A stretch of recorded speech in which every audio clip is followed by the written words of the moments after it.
තමන්ගේ බුද්ධිය විවර කරගන්න තවත් ක්‍රමයක්. සිතන්න. හොඳට හිතන්න. හොඳට කල්පනා කරන්න. හොඳට මෙනෙහි කරන්න. ඒ අහන ධර්ම කරුණු, කියවන ධර්ම කරුණු, ඉගෙන ගන්න ධර්ම කරුණු හිතන්න වෙනවා. ආචින්තාවේ ඥානය.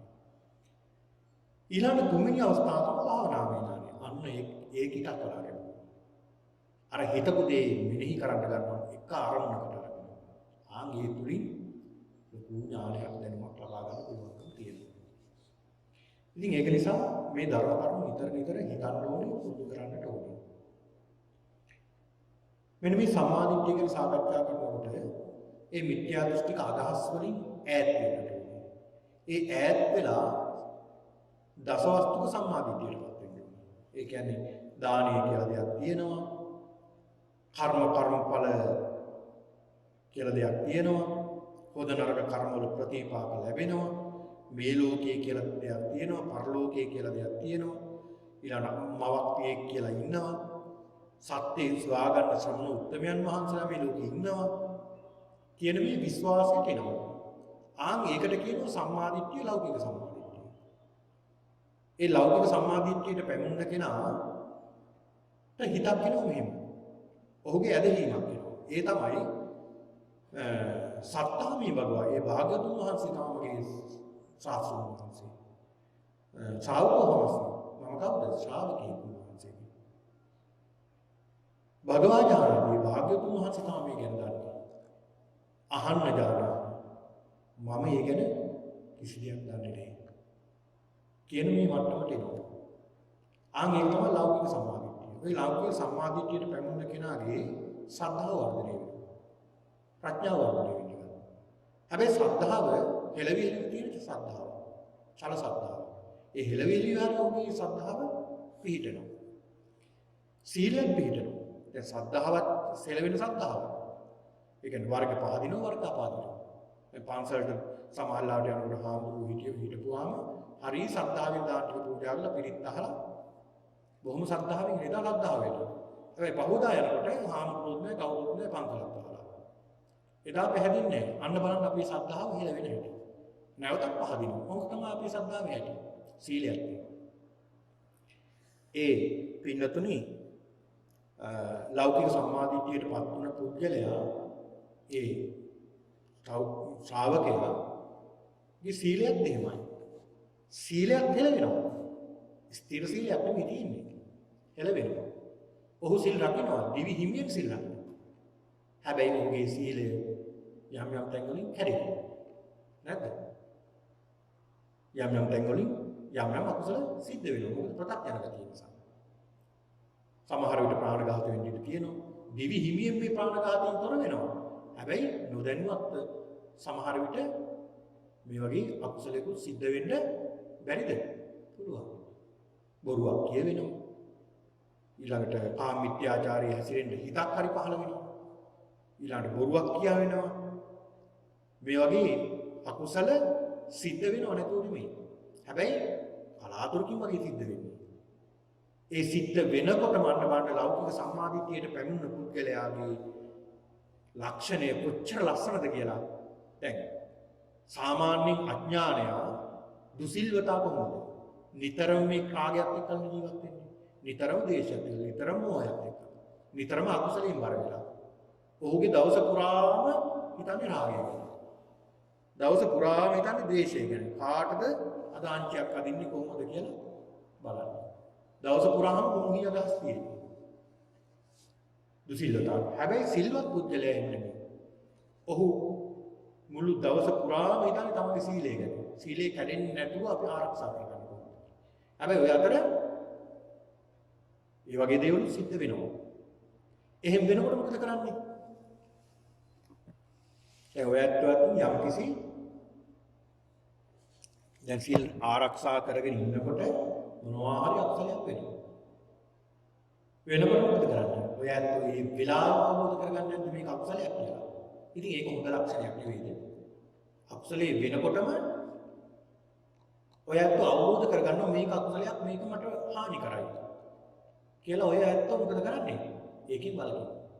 එහෙම නැත්නම් නැවත ඒ වරද නොකරන්න අදිස්ථාන කරගන්න. ඊටත් වැඩි අවබෝධයකින් අවධානයකින් ඉන්නවා. හරියට උදාහරණයක් කිව්වොත් නගරයක් මැද සෙනග මැද යම් කිසි කෙනෙකුගේ වස්ත්‍රය කඩාගෙන බිමට ඇඳන් ඉන්න වස්ත්‍රය බිමට කඩාගෙන වැටෙනවා.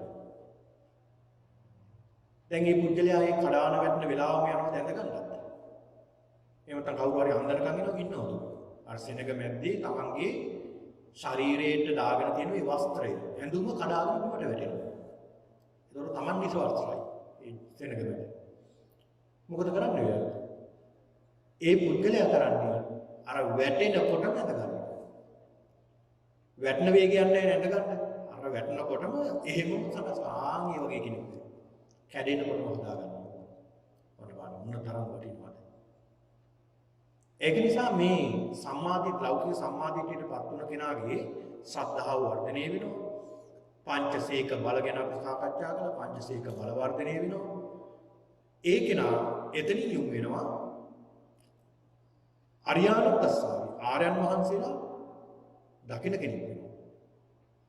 අරිය ධම්මසකෝ විදු ආර්ය ධර්මයේ බොහොම දක්ෂ කෙනෙක් වෙනවා. අරිය ධම්මයේ සුවිනුවිතු ආර්ය ධර්මයේ බොහොම විනීත කෙනෙක් වෙනවා කියන්නේ මොකක්ද? ඒ බුදුරජාණන් වහන්සේගේ මේ ධර්මයේ දකින්න කෙනෙක් වෙනවා. ධර්මයේ හැසිරෙන කෙනෙක් වෙනවා.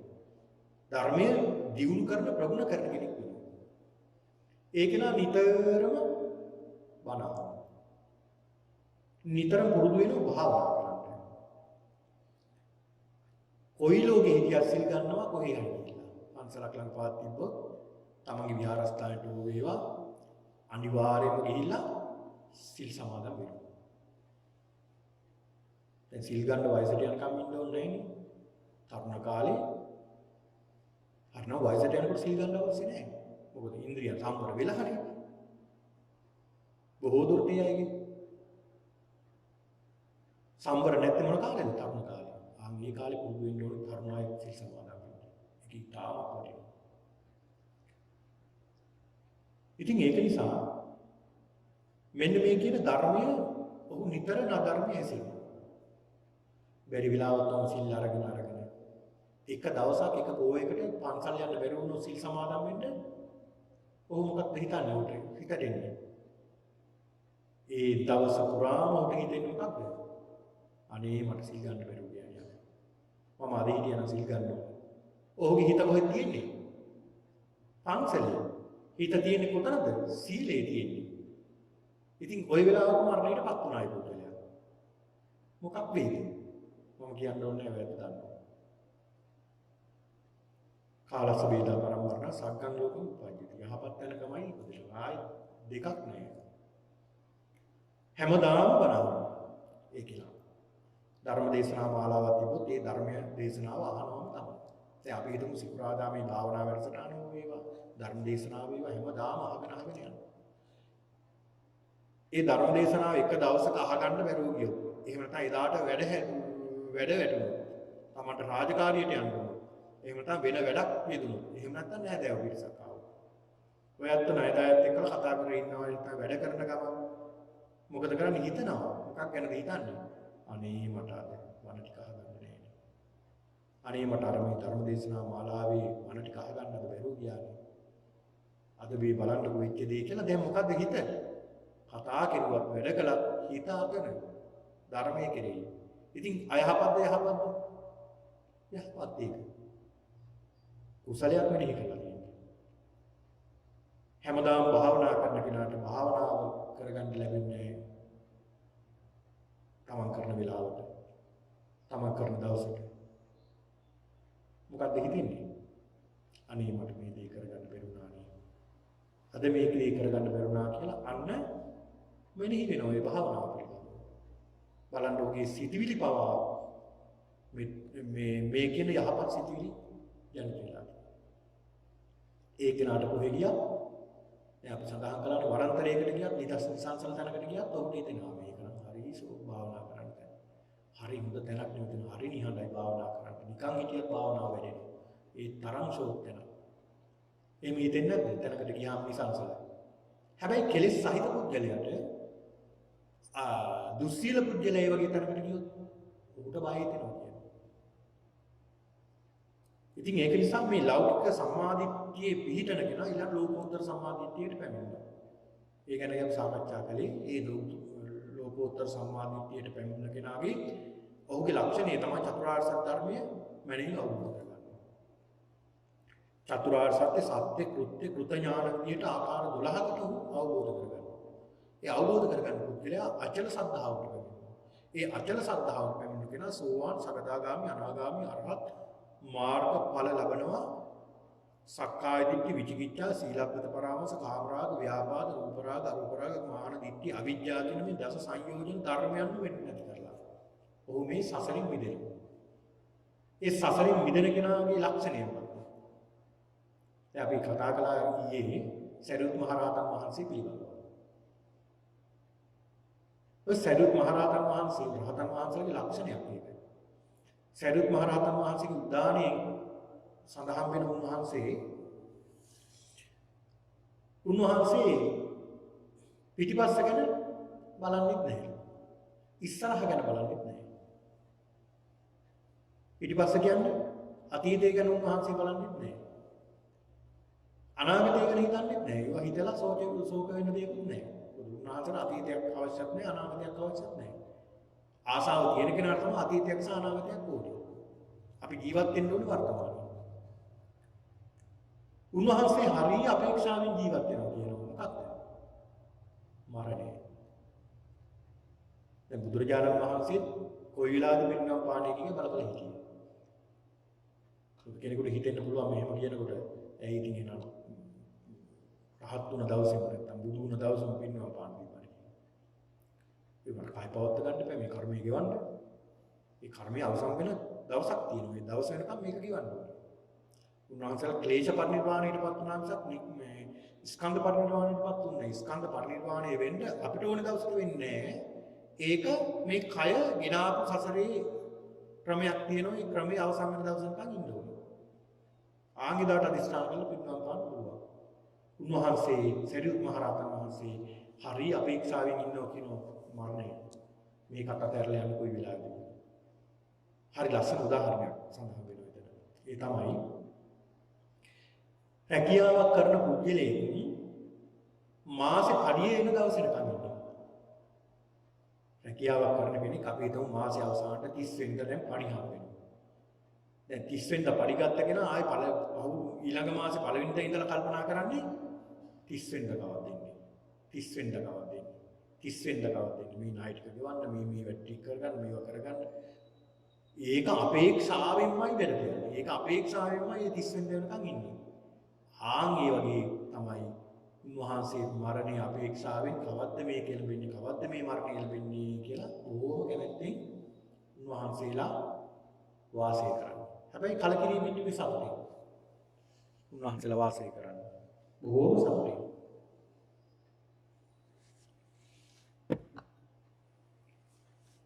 ඉතින් ඒක නිසා පින්නතුනි මෙන්න මේකෙන් ලෞකික සම්මාදිට්ඨියත් ලෝකෝත්තර සම්මාදිට්ඨියත් ඇති කර ගන්නා මාර්ගයක් තමයි මේ සම්මාදිට්ඨියට පැමිණෙන්නේ. දැන් මේක අපි සඳහන් කළා මේ සම්මාදිට්ඨි සූත්‍රයේ දේශනා කරන සරියුත් මහ රහතන් වහන්සේ. මේ සරියුත් ආමු වික්ෂුන් වහන්සේලා තමයි මේ දේශනාව සිද්ධ කරන්නේ. ගැඹුරු දේශනාවක්. මේ දේශනාවේ සඳහන් කරනවා අපි ඊයේ සාකච්ඡා කළා අකුසලයේ පිළිබඳව.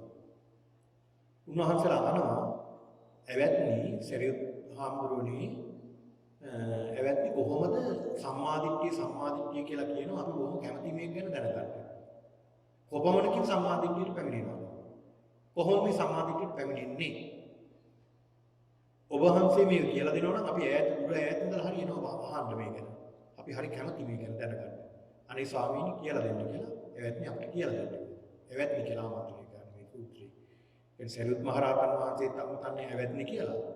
සරියුත් මහ රහතන් වහන්සේට අමතන්නේ එවත්නි කියලා. ඒක සමාන වික්ෂුන් වහන්සේලා. ඊළඟට මේ අකුසලයේ පිළිබඳව අපි සාකච්ඡා කළා. දැන් අද අපිට සාකච්ඡා කරන්න තියෙන්නේ ආහාර පිළිබඳව. මේක සඳහන් වෙනවා චත්තාරෝමි ආයුසෝ ආහාර. භූතානං වා සත්තානං වා තිතියා. මේක සඳහන් වෙනවා පතමෝ චාවසෝ ආහාරෝ. ආහාරය කියන්නේ මොකක්ද? ඒ කියන්නේ ආහාරය ඇතිවීමත් ආහාරය ඇතිවීමත් ආහාරය නැති කිරීමේ මාර්ගයක් කිරි දන්නවා නම් ආහාරය. දැන් ඊයේ කතා කළා දේශනා කළා අපි අකුසලයේ දන්නවා නම් අකුසල මූලය දන්නවා. කුසලයේ දන්නවා නම් කුසලයේ මූලය දන්නවා. එතනිනුත් සම්මාදිට්ඨියට පැමිණෙන්නට පුළුවන්. ඕනේ තවත් එක තැනක් සම්මාදිට්ඨියට පැමිණෙන්න. දැන් අද සාකච්ඡා කරන්නේ අපි ආහාරයක් දන්නවා නම් ආහාරය ඇතිවෙන හේතුවක් දන්නවා. ආහාරය නැති කිරීමක් දන්නවා. නැති කිරීමේ මාර්ගයක් දන්නවා නම් එතනිනුත් සම්මාදිට්ඨියටපත් වෙන්නට පුළුවන්. මොකක්ද මේ? එතකොට මේක සඳහන් වෙනවා චත්තාරෝමි ආවසු ආහාර. මහණෙනි ආහාර වර්ග හතරක් තියෙනවා. ආහාර වර්ග හතරක් තියෙනවා. මේකෙන් තමයි අපි අවසන් කළේ ආහාර වර්ග හතර. ආහාර කියපුවම ඔයයන්ට හිතෙන්නේ බාපු ඉන්දියාප ආදී වශයෙන් කිව්ව නෙමෙයි. මෙතන ආහාර අපි ගන්නා වූ ආහාර වර්ග කරලා තියෙනවා. එකක් තමයි අතමී තත්තාර කබලින්කාරෝ ආහාර. අපි ගන්න ඔය සියලුම අපේ කය පෝෂණය කරගන්න ගන්න ආහාර වලට කියන මොකක්ද? කබලින්කාර ආහාර, කැබලි කරලා ගන්න ආහාර. ඕලාරිකම් වාසකුමවා. ඒ කියන්නේ රළු හෝ සියුම් හෝ ගන්න ආහාර. දැන් අපි ගන්න රළු ආහාරනේ. රළු ආහාරනේ අපේ කයට ගන්නෙ. සියුම් ආහාර ගන්න පිළිසක් තියෙනවා ඒ දෙවිවරු. ඔය දෙවිවරු පිළිසක් කියන කිද්දා පතුසිකා කියලා. ඒ දෙවිවරු ක්‍රීඩාවෙන්මයි කටයුතු කරන්නේ. කෑම ගන්නත් අමතක වෙනවා. ඒ තරම් සතුටින් ක්‍රීඩා කරන්නේ. ක්‍රීඩා කරගෙන ඉන්නකොට චුත වෙලා. දිව්‍ය ලෝකේ. ඒ පින නැති වෙලා සෙල්ලම් කරගෙන ඉන්නකොට ක්‍රීඩා කරගෙන ඉන්නකොට චුත වෙලා යනවා. කෑම නැතුව. කෑම නැති වුණාම දෙවියන්ට සිවුම් වූ ආහාර ගන්න දෙවිවරු ඉන්නවා. තව දෙවිවරු ඉන්නවා පීතිපක්කා භවිසති. ප්‍රීතියම අවබෝධ කරනවා. ප්‍රීතිමත් සතුටු වෙනකොට කුස පිරෙනවා. දැන් අපි සමාන දැන් අපිටත් එහෙම වෙනවනේ. සතුටට කෑම කන්න කිය අවස්ථා නැද්ද? සතුට වැඩිකමට බඩ පිරලා කුසිතත් පිරලා කුසක් පිරලා. ඒක නිසා ආහාර ගන්න හිතෙන්නේ නැහැ. එහෙම. එතකොට අපි මේ ගන්න ආහාර දැන් බලන්න බුදුරජාණන් වහන්සේ පෙන්නලා දෙනවා මේ ආහාරයේ තියෙන වැදගත්කම. ඒක නාමකින් සබ්බේ සත්ත්ව ආහාරපටිකා. මේ ලෝකේ පළවෙනි කාරණේ මොකක්ද? සියලුම සත්‍යෝ මොකෙන්ද යන්නේ? ආහාරයෙන්. මේ ලෝකේ පළවෙනි සාධකය තමයි ආහාර අවශ්‍යතාවය. අර විද්‍යාඥයෙක් සමාජ විද්‍යාඥයෙක් ඉන්නවනේ මාස්ලෝ කියලා එයා සඳහන් කරනවා මේ ලෝකයේ තියෙන අවශ්‍යතා දූරාවලියක් සඳහන් කරනවා. ඒ දූරාවලිය පළවෙනි එක තමයි ආහාර අවශ්‍යතාවය. කියන්නේ ඒක කියන්න කලින් බුදුහාමුදුරුවෝ ඒක 2500කට කලින් දේශනා කළා. කියන්නේ සියලු සත්‍යයන්ටම පළවෙනි කාරණාව තමයි ආහාරය. ආහාරය තමයි මූලික කාරණාව. ඒතර මේ ආහාරයෙන් තමයි මේ ලෝකයේ සියලු සත්ත්වය ලැබෙන්නේ. ආහාරය නැත්තම් ජීවත් වෙන්න බෑ. එතකොට පින්නතුනි බුදුරජාණන් වහන්සේ පෙන්නලා දෙනවා භික්ෂුන් වහන්සේලාට කොහොමද මේ ආහාර ගත යුත්තේ? කොහොමද මේ අපි ආහාර ගන්න ඕනේ කියලා. පින්නතුනි ආහාර ගන්න බුදුරජාණන් වහන්සේ ප්‍රත්‍යවේක්ෂා කරන්න කියලා දේශනා කරලා තියෙනවා. පටිසංඛා යෝනිසෝ පිණ්ඩපාතං පටිසේවාමි. මම මේ හොඳ සිහියෙන් යුක්තව මේ පිණ්ඩපාතයම පිළිගන්නේ. නේවදවාය නමදාය. මදේ වර්ධනය වෙන්නවත්, කාය වර්ධනය කරගන්නවත්, කාය පෝෂණය වර්ධනය කරගන්නවත් නමණ්ඩනායන විභූෂනාය. යාවදේ විමස්ස කාය සකිතියා යාපනාය විහිංසු උපරතියා බ්‍රහ්මචර්යානුගාය. ඉති පුරාණංච වේදනා. මේ ආහාර ගන්නේ මගේ කය පෝෂණය කරගන්න, මගේ කය ශක්තිමත් කරගන්න, හයිය වැඩි කරගන්න නෙමෙයි මම මේ ආහාර ගන්නේ. ඉති පුරාණංච වේදනා. මේ බ්‍රහ්මචර්යානුගහය කියන්නේ මේ බ්‍රහ්මචර්යාව පවත්වාගෙන යන්න ශක්තියක් කරගන්නයි මේ ශරීරයට මේ ආහාර ගන්න. ඉති පුරාණංච වේදනා. පැරණි වේදනා නැති කරගන්න. මොකක්ද පැරණි වේදනා? මොකක්ද මේ ඉති පුරාණංච වේදනා? පටිහංකා. පැරණි වේදනා. මොනවද මේ පැරණි වේදනා? දැන් ඔයත් කෑම කන්නේ මොකටද? ඔයත් කෑම කන්නේ හේතුව මොකක්ද කෑම කන්නේ? හොඳට කල් දැන් අද දානේ වළඳුවා අද දානේ වළඳන්න හේතුව මොකක්ද? මේ වෙලාව වෙනකොට බඩගිනි ආවා. අන්න ගින්න. ගින්න මොකක්ද එතකොට? දිගච්ඡා පරමාරෝග. සගින්න තරම් ගින්දරක් මේ ලෝකෙ වෙන්නේ නැහැ. එතකොට කලින් තිබ්බ ගින්න දැන් නැහැ නේ. ඉති පුරාණංච වේදනා. ඒ කියන්නේ පුරාණ වේදනා නැති කරන්නේ. නවංච වේදනා උප්පයත්පාදිසම්. දැන් තියෙන වේදනාව නැති කරලා දානවා.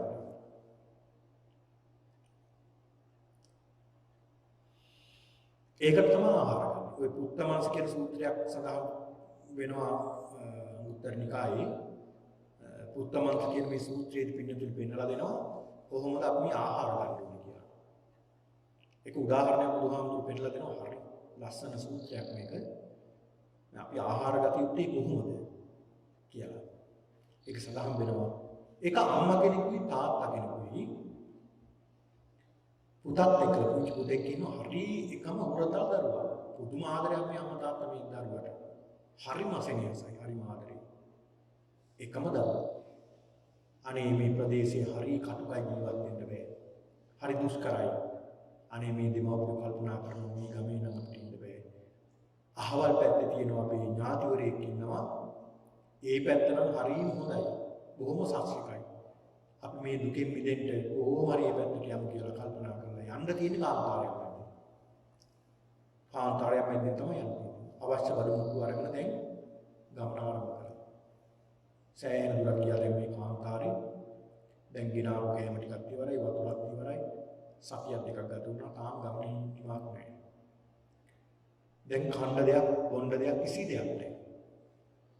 මේ අම්මා තාත්තා කල්පනා කරනවා සාකච්ඡා කරනවා නේ මොකද කරන්නේ දැන් අපි මොකක්ද දැන් මේකට කරන්නේ දැන් අපි තුන් දෙනාම දැන් මේ කාන්තාරේ මැරෙනවා තාම කෑයෙන්නත් තියෙනවා දවස් වෙන ගන්නාවක් මේ ගමනේ යන්න තියෙනවා ඒක නිසා අපි තුන් දෙනාම දැන් මේ කාන්තාරේ මැරෙනවා ඒක නිසා අපි මෙහෙම කරමු අපිට ඉතින් දරුවෙක් කොහෙන් හරි අපිට හදා ගන්න පුළුවන් කියලා ඒක නිසා මේක මේ උදාහරණයක් අපි මේ දරුවා මරමු මොනවාරි පාප මේකේ මේ දරුවා මරලා මේ දරුවාගේ මාස අනුභව කරලා අපි මේ කාන්තාරේ ගොඩේ කාන්තාරේ මේලා යමු පස්සේ ගිහිල්ලා අපි දරුවෙක් හදාගමු කියලා මේ අම්මා තාත්තා දෙන්නා මේ දෙමාපියෝ දෙදෙනා අර දරුවා මරනවා මොනවාරි පාප මේකෙන් මරනවා අඬ වැළපි තමයි මේ දරුවා මරලා මාස් අනුභව කරනවා මාස් අනුභව කරනකොට මේක හිතනවා දේ අනේ පුතාගේ මාස් හරිම රසයි හරිම රසවත් කියලා හිතනවා නෑ අඬමින් වැළපෙමින් ශෝක කරමින් අර කුසකින් කොහොම හරි නිවා ගන්න කොහොමද මේ ආහාර ගන්නෙ අඬ කෑම ගන්න අර දරුවගේ මාස් අන්නේ වගේ ආහාර ගැන හිතන්නේ අපි ආහාර ගන්නවා එතකොට මේ ආහාර ගන්නකොට ඉන්නතුනි මම මේ සඳහන් කළේ මේ පළවෙනි කාරණේ ගැන කබලිකාර ආහාර මේ ගන්න කය පෝෂණය කරගන්න ගන්න ආහාර. ඒක ආහාර වර්ගයක්. ඒ ආහාර ගන්නකොට ඔබ නිතරම පුරුදු වෙන්න කෑම කාලා බත් පිඬු 4-5කට කුසේ ඉඩ තියලා ආහාර ගැනීම නවත්තන්න. කයට ලොකු පහසුවක් වෙනවා. බුදුහාමුදුරු පෙන්නලා දුන්න මේ ක්‍රමය. අපි සෞඛ්‍යවත් වෙනවා. ආහාර ගත්තාම මෙහෙම. මේ ආහාර රටාව එක්කලා පින්නතුනි ලොකු ඉගැන්වීම් රසක් තියෙන ඔය යම් ඉගැන්වීම් වල එක තැනක සඳහන් වෙනවා ඔය ශ්ලෝකයක් තියෙනවා බුද්ධවා නිසීදන අවස්ථාවල ආහාර අරගෙන නිදාගත්තොත් තරබා වෙනවා තිෂ්ඨතෝ බලවර්ධන එක තැනක හිටියොත් බලය වර්ධනය ආයු චංකමෝති තිෂ්ඨේත් ආහාර අරගෙන ඇවිත්තුත් ආයුෂ වැඩි වෙනවා. භුක්ත්වා දහවතිදා ආහාර අරගෙන දිව්වක මරණයටපත් වෙනවා. ඒක නිසා මේ ආහාරය ගැන හොඳ සැලකිල්ලෙන් හොඳ සිහියෙන් ආහාරය ගන්නවා. ඒ වගේම තමයි ඔය ආහාර වේලක පින්නතුනි. දැන් අපි මේ බෞද්ධයෝ නිසා දන්නවා ඒක. කවුද හිතන්නේ මේ ආහාර වේලක අනාගාමී වෙන්න පුළුවන් කියලා ආහාර වේලක. ආහාර වේලක් තුල තියෙන අනාගාමී වෙන්න පුළුවන් ක්‍රමයක්. ඒ තමයි හොඳ සිහියෙන් මේ ආහාර ගැනීම. හොඳ සිහියෙන් ආහාර ටික අනනකොට ආහාර මුඛයට ඇතුල් කරනකොට ආහාර අපනකොට හැබැයි ගිලින තැන ඉඳලා ඒක හිතන්න අවශ්‍ය නැහැ. මොකද ඒක ස්වභාවික ක්‍රියාවලියක් නිසා අර තමන් ක්‍රියාත්මක කරන හැම ක්‍රියාවකම මේ ආහාර ගැන මෙනෙහි කරමින් කටයුතු කරන්නේ පිළිකුල් සංඥාවෙන්. ආහාරයේ පටික්කුල සංඥාව කියන්නේ ඒකයි. ඔය 15 චරණ ධර්ම තුල තියෙනවා බුදුරජාණන් වහන්සේ ආහාර පටික්කුල සංඥා. ආහාරයේ පිළිකුල් සංඥාවෙන් ආහාර ගන්නවා. ඒක පිළිකුලක් කියනවා. මේක පඨවි ආපෝ තේජෝ වායෝ කියන මේ වගේ හැදුන ධාතු කොටසක් කියනවා. ඒ සංඥාවෙන් කටයුතු කළොත් ලොකු අවබෝධයක් ලබා ගන්න පුළුවන්කම තිබෙනවා. ඉතින් ඒක නිසා මේ පළවෙනි කාරණාව තමයි ගන්න කබලින්කාර ආහාර. කැබලි කරන ගන්න ආහාර. ඒ පළවෙනි ආහාර වර්ගය. දැන් මම සඳහන් කරන්නේ ආහාර වර්ග හතරක් තියෙනවා කියලා. ඔය ආහාර වර්ග දැනගන්න ඉස්සරලා. දැනගත්තොත් පළවෙනි කාරණේ තමයි ආහාර ඥානය. සම්මාදිටියටපත් වෙන ක්‍රමයක් තමයි මේ ආහාරය දැනගන්න. දැන් අපි දැනගත්ත ආහාර එක ආහාර ගැන. එක ආහාර වර්ගයක් ගැන දැනගත්තා. ඊළඟට දෙවෙනි ආහාරය තමයි ဒုတိ ය පස්සෝ ස්පර්ශ ආහාරය. පස්සෝ ဒုတိ ය කියන්නේ දෙවෙනි එක තමයි ස්පර්ශ ආහාරය. එතකොට අපි ගන්නා වූ කැබලි කොට ගන්නා ආහාර වලට අමතරව තවත් ආහාරයක් අපි ගන්නවා. ඒ තමයි ස්පර්ශ ආහාර. මොනවද මේ ස්පර්ශ ආහාර? ඇහෙන් ගන්න ස්පර්ශයක්. ඇහෙන් මොනවද ගන්න ස්පර්ශය? වර්ණ රූප. එතකොට මේ ඇහැ ජීවත් කරන්නේ මොකක්ද? රූප. එතකොට ජීවත් කරනවා කියන්නේ කෙලෙස් හදනවා කියන එකනේ. කෙලෙස් හදන්නේ කවුද මේ? ආහාර. කෙලෙස් වර්ධනය කරන ආහාර. ඇහෙන් රූප දක්වන ස්පර්ශය.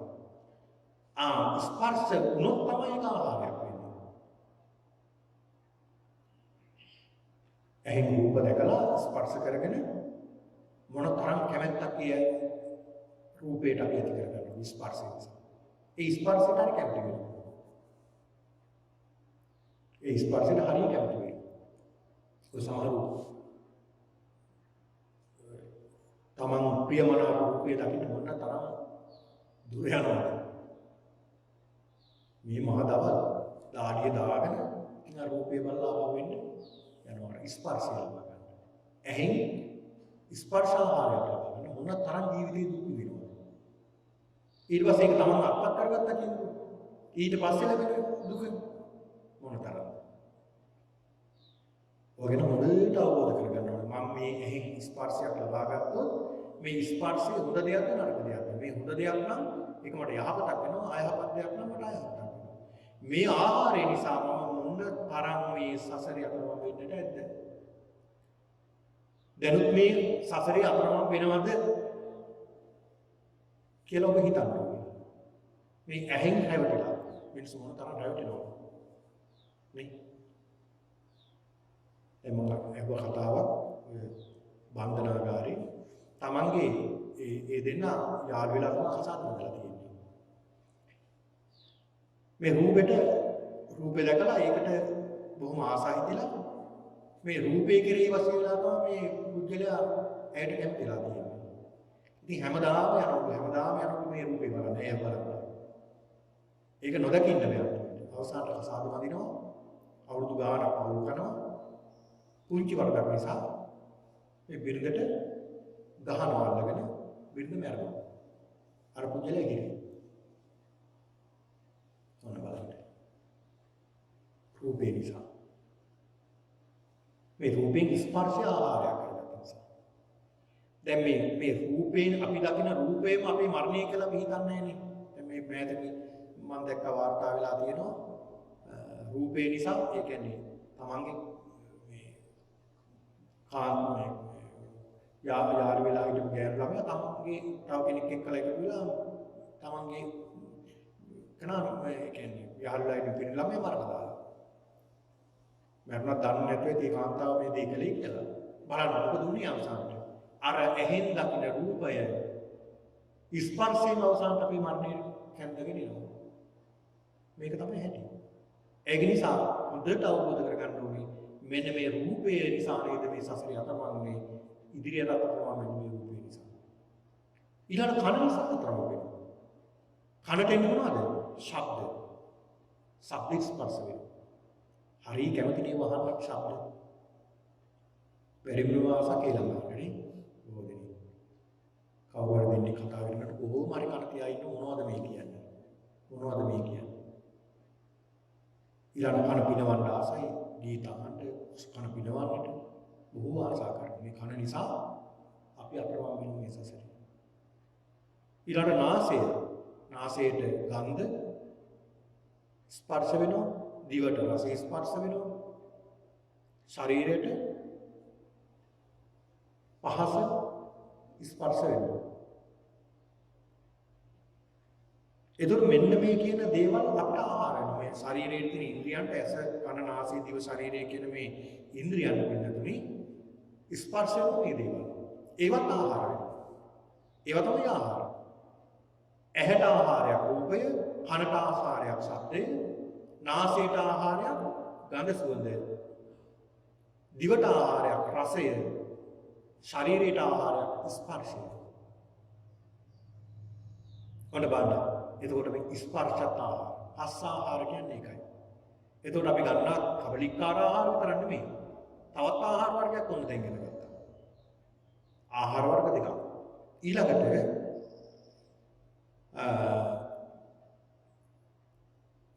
මනෝ සංචේතන තත්ත්වය. තුන්වෙනි එක තමයි මනෝ සංචේතන ආහාර. මනෝ සංචේතන ආහාර. මේ මනෝ සංචේතන ආහාර කියන්නේ ස්පර්ශයේ මුල් කොටගත් චේතනා පහළ වීම. ස්පර්ශයේ මුල් කරගෙන චේතනා පහළ වීම. ඒ තුලින් කර්ම සකස් වීම. ඔන්න බලන්න. මනෝ සංචේතන ස්පර්ශයේ මුල් කරගෙන චේතනාව පහළ වෙනවා. ඒවට කියනවා මනෝ සංචේතන ආහාර. ඒතකොට ස්පර්ශුණා ස්පර්ශය නිසා චේතනාවක් පහළ වෙනවා. මේ රූපය අහවල් එකක්. මේ දේ මට මේක මම මේ රූපේ මගේ මට කියලා මෙහෙම චේතනාව පහළ වෙනවා. ඒකත් ආහාරය. ඊළඟ සඳහන් වෙනවා හතරවෙනි එක විඥාන චතුත්ථං. හතරවෙනි එක තමයි විඥානය. කෙනෙක් ඇහෙන් රූප දැකලා ස්පර්ශ කරගෙන අපි විඥානයක් ගොඩනගා ගන්නවා. මේ අහවල් දේ කියලා අපි මේ විඥානය ගොඩනගාගෙන ඒ ඔස්සේ අපි ක්‍රියා කරනවා. ඒතර විඥාණයට ආහාර මේ දේවල්. ඉතින් ඒක නිසා මේ විදිහට අපි ආහාර ගන්නවා. මේ කෙලෙස් ආහාර විදිහට ගන්නවා. ක්ලේශය. මේ ක්ලේශයන් පින්නතුනි ආහාර වශයෙන් අරගෙන මේ සසරේ ඉපදී මෙරි දුක් විඳින අපි මේ සසරේ මෙච්චර කාලයක් ආව මේ නිසා. මේ ආහාර ගැන අවබෝධයක් නැති නිසා. ඒක සඳහන් වෙනවා පින්නතුනි මෙන්න මේ කියන මේ ආහාර පිළිබඳව හොඳට දැනගන්න ඕනේ. ඔබට ඇහෙන් ස්පර්ශයක් එනකොටම දැනගන්න ඕනේ මේක මොකක්ද? රාගයක්ද දේශයක්ද මොනවද? මේක ආහාරය. මේ අවබෝධ කරගන්න ඕනේ. ආහාරය. ඊළඟට මනෝ සංචේතන ආහාර, විඥාන ආහාර මේ සියල්ල ගැන හොඳ අවබෝධයකින් ඔබ පසු වෙන්නට ඕනේ. හොඳ අවබෝධයකින් ඉන්නකොට ඔබ ටික කාලයක් යනකොට තේරෙනවා මේ ඇහෙන් රූපයක් දකින්නකොටම සිතිවිල්ලක් එනකොටම මේ කොහෙන්ද ආවේ මොකක්ද ආවේ මේක මොකද රාගයක්ද දේශයක්ද මොහයක්ද මොකක්ද කියලා ඔබට අඳුරගන්න පුළුවන් වෙනවා. අන්නතර රූපේ ධර්මයේ ආහාර ඥානය. ඊළඟ ආහාර සම්පයන් ඥානය. එතකොට පින්නතුනි මේ ආහාරය ඇති වෙන්නේ මොකක්ද හේතුව? ඒ ආහාරය ආහාරං ච පජානාති ආහාර සමුදයං ච පජානාති. එතකොට මේ ආහාරය ඇති වෙන්නට හේතුව මොකක්ද? ආහාරය මේවට මේ ආහාර වලට අපිට මනාපය ඇති වෙන්න හේතුව මොකක්ද? එකම හේතුව තමයි තෘෂ්ණාව. තණ්හාවක් නිසානේ දැන් අපි ආහාර ගන්න මොකක් නිසාද? තෘෂ්ණාව. තෘෂ්ණාවක් නිසානේ අර දේත් ගන්නවා මේ දේත් ගන්නවා අපි කොහේ හරි ගියොත් අපි දැක්කොත් මේ ආහාර වර්ගය අපිට ඒක උනේ. ඒ කියන්නේ ආහාර පිළිබඳ තෘෂ්ණාව. ඒ කියන්නේ රස තෘෂ්ණාව. කබලිකාර ආහාර. ඊළඟට මේ ඇහැ ඇරියොත් අපි දකින්න කැමති ලස්සන රූප. කනින් අහන්න කැමති හොඳ ශබ්ද. නාසය දිව ශරීරය මේවා පිනවන්නයි අපි කැමති. අන්න බලන්න. ඒ වගේ ඉන්නේ ආහාරම. හේතුව එන්නේ ආහාර වශයෙන් මොනවද? මායයි තෘෂ්ණාව වර්ග. මනෝ සංකේතන ආහාර. ඒත් එහෙම. ඒත් ආහාරය. එන්නේ තෘෂ්ණාව මේ ආහාර වශයෙන්. විඥාන ආහාර විඥානයේ වශයෙන් හැදෙන්නේ මොනවද? තෘෂ්ණාව තමයි මේ මෝර ඉන්නේ. වැඩි වෙවි. ඔන්න එතකොට ආහාරය මොකක්ද දැනගත්තා? ආහාරම් පජානාති ආහාර සමුදයං පජානාති. ආහාර නිරෝධං පජානාති. අන්න තුන්වෙනි කාරණාව තමයි ආහාරය නැති කිරීමත් දැනගන්න ඕනේ. කොහොමද නැති කරන්නේ? මේ ආහාරය කියන්නේ මේ ආහාරයට තියෙන තෘෂ්ණාව නැති කිරීමෙන් ආහාර නැති කරන්න පුළුවන් නේ. දැන් ආහාරය ඇති වෙන්නේ තෘෂ්ණාවෙන් නම් ආහාර නැති වෙන්නේ කොහොමද? තෘෂ්ණාව නැති කිරීමෙන් ආහාරය නැති වෙනවා. තෘෂ්ණාව නැති කිරීමෙන් ඒ ආහාරය නැති කරන්න පුළුවන්. ඒතකොට තෘෂ්ණාව නිසා ආහාරය ඇති වෙනවා. ඒ තෘෂ්ණාවෙන් නැති කිරීමෙන් ආහාරය නැති කරන්න පුළුවන්. ඒතකොට ඒකට වැඩි පිළිලකුත් තියෙන්න බෑ. ආහාර නිරෝධ ගාමිනී පටිපදංච අජානාති. ආහාර නැති කිරීමේ ක්‍රමයක් දැනගන්න ඕනේ. මොකක්ද? අරිය අට්ටම් සම්මා දිට්ඨිය. නිවැරදිව දකින්න ඕනේ මේක. ඔන්න බලන්න ආහාරය ගැන හොඳ අවබෝධයෙන් දකින්න ඕනේ. මේක ලෝභයක්ද, ද්වේෂයක්ද, මෝහයක්ද? මේකෙන් මොකක්ද වෙන්නේ මට මේකෙන්? මේ සිතිවිල්ල මොකක්ද කියලා හොඳට අවබෝධයෙන් ඉන්න ඕනේ. සම්මා දිට්ඨිය. ඊළඟ සම්මා සංකල්ප. හොඳ සංකල්පන ඇති වෙන සිතිවිලි ඇති වෙන්න ඕනේ හිතට. සම්මා වාචා. හොඳ වචන නිවැරදි වචන තියෙන්න ඕනේ. සම්මා කම්මන්ත කර්මාන්ත නිවැරදි වෙන්න ඕනේ. ආජීව දීපෑත්මත් නිවැරදි වෙන්න ඕනේ. වායාම තමන්ගේ වෑයමත් නිවැරදි වෙන්න ඕනේ. සති සිහියක් හොඳට තියෙන්න ඕනේ.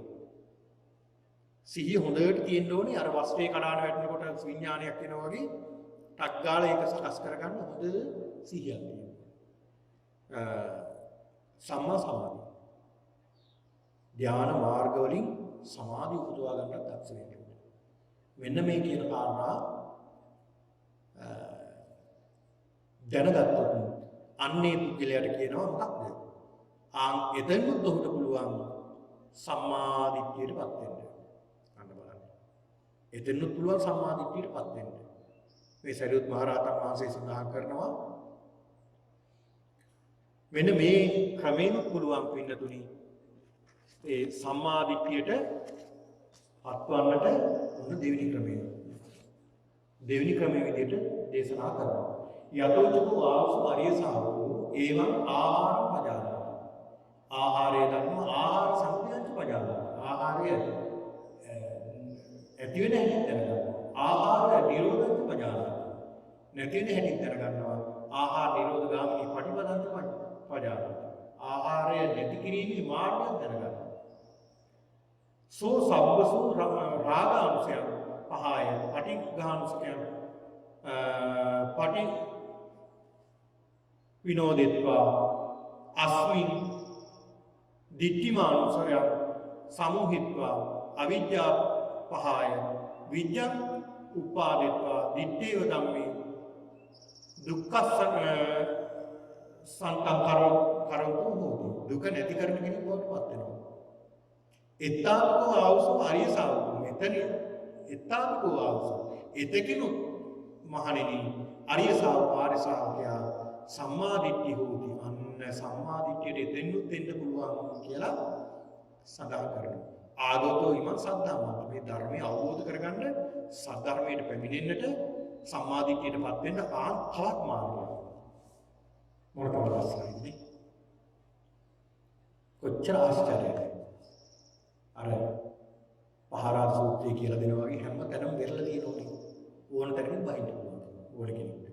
තමන් කැමති තැනකින් තමන්ට බහින්න පුළුවන්කම තියෙනවා මේ මහා සමුද්‍රය. මහා සමුද්‍ර කියලා මම උපමා කළේ නිවන ධර්මය.